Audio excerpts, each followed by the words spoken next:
जरी रेकॉर्ड केलेलं असतं गाडगेबाबांचं कीर्तन तरी तुमच्या माझ्या हृदयाची चिंता करते.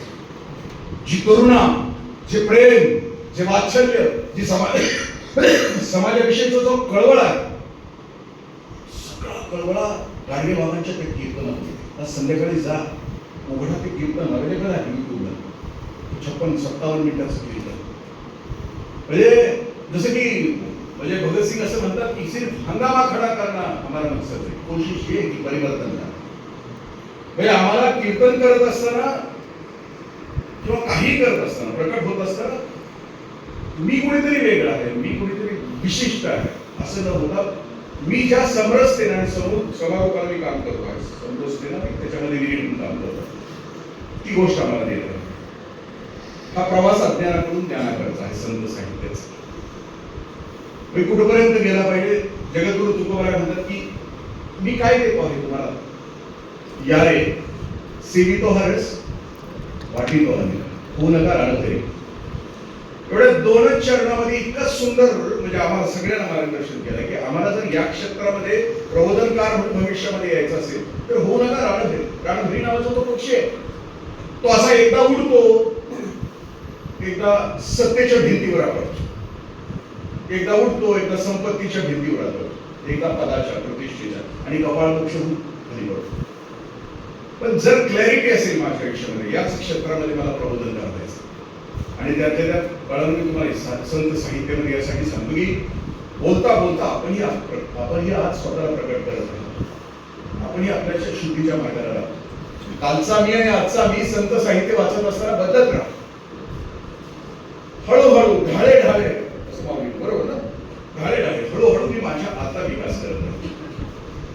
संत साहित्यावर कुठपर्यंत घेऊन जातात, पिकलिया सेंद कडून गेले. सगळ्यात मोठं आकर्षण कोणतं असेल संत साहित्यामधलं तर माणसांची जीवनाची यथार्थता सांगत असताना पिकलिया सेंद कडून, म्हणजे पसायदानामध्ये ते असं म्हणतात की पूर्ण होऊन ती गेली. मग इथं आलेला प्रत्येक जण पूर्ण झाला. पूर्ण याचा अर्थ की पिकलिया सेंद कडून गेले. आता शेजार मिळत नाही. पूर्वी आम्ही राहणार शाळा याच दिवसामध्ये जायचो, शाळा शेंदार असायचं. ते शेंदार पिकलेलं नसलं तर ते हिरवं असलं की ते कडू असतं. शेंदार पिकलं की त्याच्यामध्ये 4 बदल होतात. ते गोड लागतं, ते मऊ होतं, त्याचा रंग बदलतो आणि त्याला सुगंध येतो.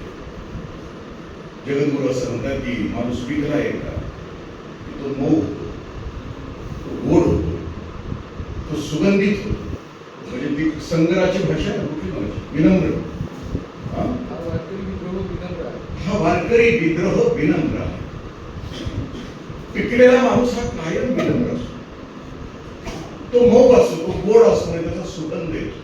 त्याच्या जवळ बसावंसं वाटतं, त्याला ऐकावंसं वाटतं, त्याच्या सहवासाचा आनंद लुटावासा वाटतो. ते चालते ज्ञानाचे बिंब, दयाचे अवयव, ते सुखाचे कोंब, याला माणूस म्हणते. किंवा ते वाट कृपेची पुसतू, दिशाची स्नेहेची भरितू, जीवाकडे धरितू आपलं. म्हणजे सादरीकरण असू द्या संत साहित्याचं किंवा कोणतंही असू दे, की जसं मगाशी भागवत महाराज किती संयमानं शांत बोलतो. काही साधकाचं बोलणं कसं असेल, नाव पण भागवत.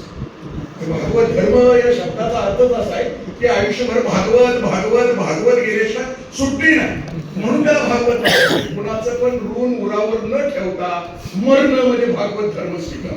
जेवढे असतील आमच्यावर उठतात. इतका सुंदर आणि वेगळा हा माझा संप्रदाय, हा वारकरी संप्रदाय. जगातल्या सगळ्या विद्यापीठामध्ये शिकला तर स्टँडर्ड ऑफ लिव्हिंग, खा प्या आणि मजा करावी. या 2 विद्यापीठामध्ये शिकला तर पुन्हा कुठल्या जन्माला येऊन आणखीन काही शिकण्याची आवश्यकता भासत नाही. एक बापाचं आणि एक आईचं, या 2 विद्यापीठाचे आयुष्याच्या शेवटच्या श्वासापर्यंत वारकरी होऊया सगळेजण. आणि बाळांनो, दिद्याने दादांनो, साधक व्हा आणि या तिन्ही ग्रंथाला हात लावा. काम करत राहा. देश तुमची वाट बघतो, तुमच्या वाणीची वाट. धन्यवाद.